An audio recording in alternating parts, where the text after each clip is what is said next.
Kain na po. Kasi adan. Kain, papunta. Meron mo kami kabidyo ko. Ay, kabidyo ko meron siya. Sino may kabidyo ko na yun? Ikaw ata yun ang sabi mo. Oo.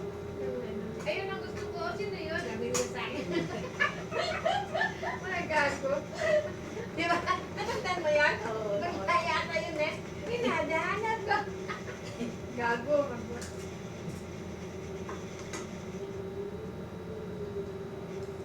Sabi naman ang tape na to, ikaw naman.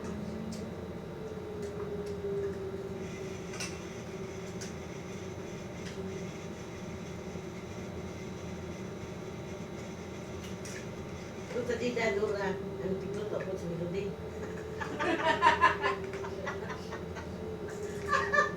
Ano sa dali na, dali na. Alam mo yung una man siya mag-flight sa akin. Doon kami sa bahay ang ate niya. Kami dalawa. Ang gusto mo, orange? Ano? Nagluto kami pang despedida. Binigyan niya ako ng mahigit 1,000. Ako lang isa nagluto. Binagyo pa kami. Walang gas. Nagkahoy. Ang hirap. Abot talagang inis ko. Asal ko. Namamatay. Nagbigo ako. Nag-ihaw. Ako lang lahat. Ay, ang sarap sumigaw. Ang siya kasi busy. Nagpaluak ng mga ticket. Ng kung ano-ano. Pero natapos din. Pero yung mukha ko puno sa uling. Tapos kahapon nag-video call kami. Business daw kay Josephine ang tauhan. Sabi ko, doon na sa bahay. Hindi pwede ngayon kasi sa hira kami. Mahirap magsigawan dito sa pantry. Mamaya maubihan pa ako. Kaya, Hindi naman tumawag kasi kung po ano mo nabili ka mo? Paano mo na? Iwala. Kabayan? Ay, sa dito Alas, pala. kabayan to. Taga-Zida pala to. Kaya ako naghahanap ako dyan. Kaya ako makita. Iwala. Masarap. Ito yung barbecue ko sa Angeles nun eh. Adidas. Pero ako, hati pa na sa kanin. Ate mo dura. Kaya mo ayaw ko na. Pero man, pero. Baliktad pa nilinigan ko ata. Then malakas lumaho. Sina. Sina. Dura. Sasap ka kumain. Oh, ngayon, na-start ko dito ganito, may kwento mo yan. Halimbawa, kung ano yung marker na ito, lagi ko sa bawal. Hindi nakakala ko bukas. Ganun lang din. Nagpapasti Diba, ka, hindi di ba? naman- Oo. Fast eating. Fasting, pag hindi nakita, pag nakita, wala. Practice pa lang. Hindi siya talaga. Ito lang pa. Doon talaga sa amo ko noon. Sa Riyadh. Mga tipat talaga. Fasting yan. Lagi ng padlock yung rep. Pagkakaon na kami. Oo.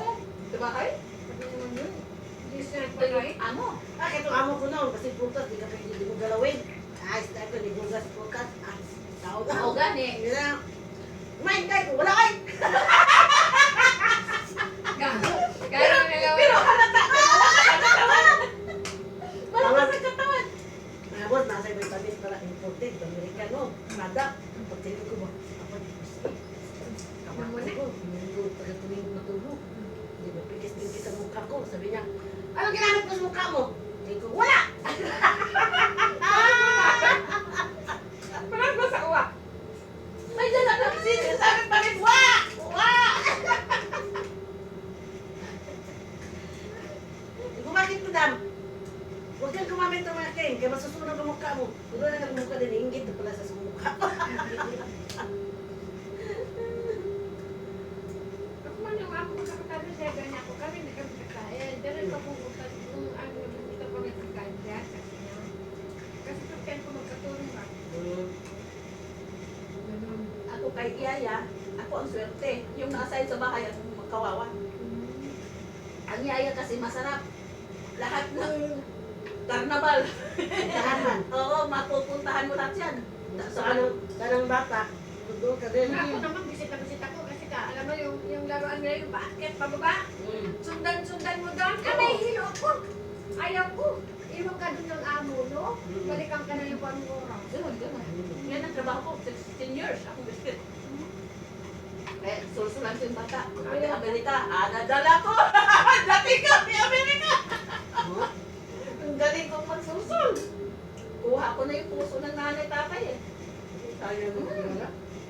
Ang sawa Sayang, ko. nakarating na Amerika, hindi siya tumakas.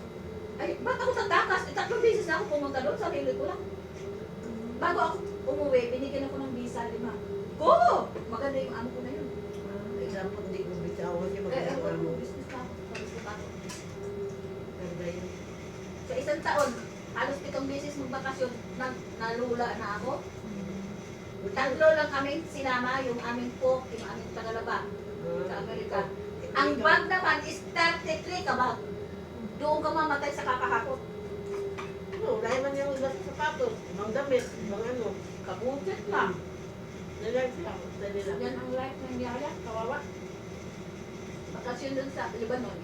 Ang trabaho naman may teleskopyo kami. Ang teleskopyo, teleskopyo namin nung nakita.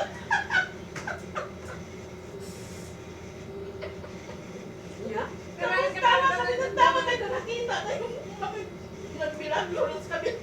Last time. Tapos one time, nagpakasyon kami. Yung Yaya sa kabila, at ako, yun pala, ang amo niya lalaki, amo ko rin babae. Boyfriend. Last time. Nagsisisisan yung mga Yaya. Visit na. Mahirap na masaya katulong na. Sabi, experience ko bilang Yaya. Ako ba, ano man no, kaya ako man pinakain. Buka ng amo ko ka ng Sudan. Ang mayroon doon makapanagtay. Oo. Ay, kuha ko nga mo ka ng mga tilinting ramawi nga.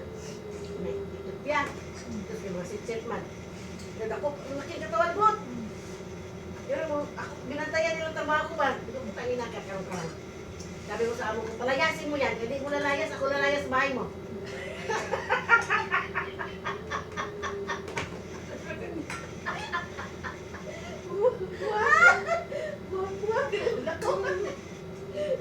Lumayas. Hmm? Lumayas. Pinaalis niya. Ikaw ba, tal, kuya. Malakas talaga ang Pilipinas. Pagdating sa araw.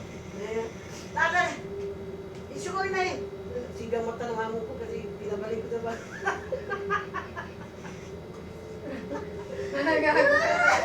Ako naman ang amo ko. Ang amo ko ayaw niya ako pakatain eh. Nagtampo-tampo ako. Kinabukasan, ba't hindi niya ako ginigising? Sabi ko, yung pala, handa ng ticket ko. Palayasin na pala. Alayasin na pala kayo kasi sinagot ko yung kapatid niya. Sabi ko gano'n, sabi ko, wala ako sa mood. Sabi ko sa kanya. Tapos nagtaka talaga ako na anong nagising ako alas 9 na. Walang tawag, walang ano. Madami ko, pinatawag ko lang alas 2. Prepare your things. And this is your ticket. Bigla!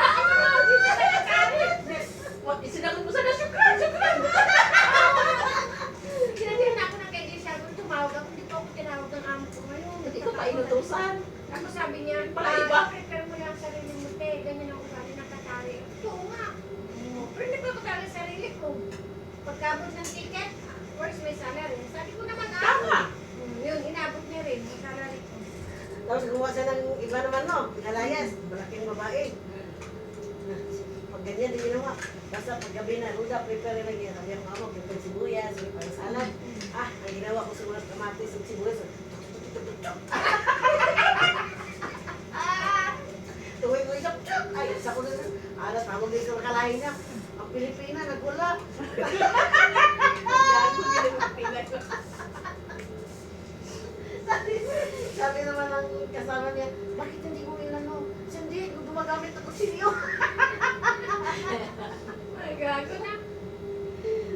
Bukan ko daming kalokohan sa bahay. Pero na yung isa yun, nga nagnagkawa sa kong bra, kabagong palit sa kong amo. Di ba naniwala kong amo nga kawakan? Ala, kung gumaya ka lang, akyat ka na doon, abangan ko talaga sa third floor. Pinanyan ko talaga sa kutsilyo yun. Gawin kita naman yan ba? Sabi na kawas ng amo ko, Mama, si Ruda, may kutsilyo. Sabi naman ng madam ko, Ruda! Don't make dirty my house! Calm down! Sabi niya, nanaong-naong ko doon. Sabi na, anong nangyari? Ah, ayaw ko magsigigit. Hindi ko ito gigigit. Hindi ko sigigit. Doon ka sa ako sa secretary, tapos buhay na ako nag-sound-sound.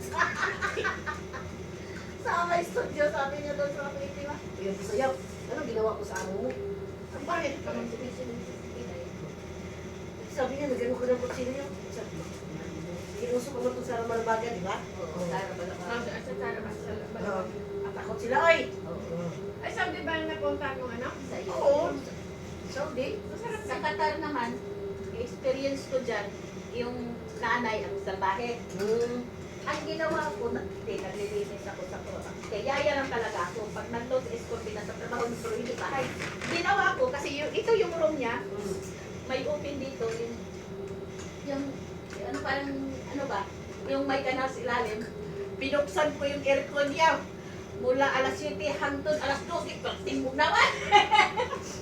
Buhusan ko ng binukas ko yung tunnel sa ilalim. Nilagyan kong ginitubig, lumipad yung mga ipis mo. Galit! Pagdating niya alas 9, lumipad yung mga ipis. Ang ipis, tuwang-tuwa. Basta, ako lang siya, hindi ka sa ospital. Tuwa-takot ko.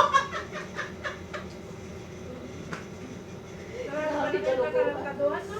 Ay, paano kaya? Yung pante ko, inubos ng tapon. Bakit kaya nawala ang pante ko? Tapos Gaga yun. ilipat ko sa amo doon sa akin kapatid ni Tomboy. Ah. Kaya trabaho ko naman travel. Medina, Jida. Wala, kung businessman, kaya hindi ko kailangan yung ano.